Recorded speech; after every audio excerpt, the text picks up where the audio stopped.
درود بر شما همراهان گرامی. اینجا دیکفروش.com عرضه کننده امواج پخت پز در ایران در خدمت شما هستم. این بار با معرفی یکی از زیباترین و البته پرفروش‌ترین سرویس‌های فروشگاه از برند راکلند که پوشش داخلش گرانیت است و کاملا نچسب و نسوس است. غیر از ظاهر زیبا و اروپایی شکلی که داره و به خاطر فرم دسته‌هاش که میتونید به خوبی تحریک و تحچین رو برگردونین، چون که خیلی دیزاینش دسته‌هاش بالا و پایین نیست، داخل فر هم همه اقلام رو میتونید بذارید و استفاده کنید. این سرویس از حدوداً 1 تا 12 نفر یا پیمانه رو جوابگو هست. شرکت سایز قابلمه‌هاش از سایز 32، 28، 24، 20 و 16 و همچنین یه رستر یا خوراکخوری 2 در داره که حالا نشونتون میدم. تابع 28 دو دسته دردار، تابع پر استفاده 24 تک دسته دردار و همچنین تابع دوبل یا رژیمی.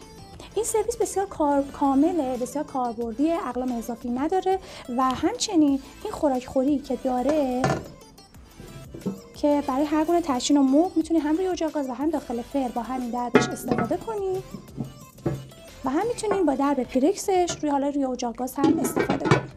غیر از این، از دربش برای گریل کردن ماهی، جوجه، کباب یا هر چیزی برای سرخ کردن گریل کردن میتونید روی گاز و هم داخل فر استفاده کنید و باز درب پیرکس به این تابه هم میخوره جهت حالا پخت و پز و سرخ کردن روی اجاق گاز.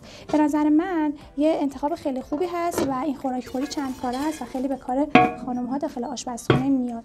تابع دوبل و رژیمیش که گرد هست، خیلی توی استفاده و پخت و پز و شستشو خیلی حالا چون گرد هست به نظر من خیلی بهتره و روی اجاق کمتر جا میگیره و میتونید شما به صورت جدا یا همزمان از 2 تابع استفاده کنین برای سرخ کردن، یکی ساده و یکی گریل کردن، یا به صورت همون دوبل یا اینکه قابلمه یا تابع در 28 هم به هر کدوم به خوبی میخوره و حالا برای پخت و پز هم میتونین از درهای قابلمه و تابع 28 به خوبی استفاده کنید.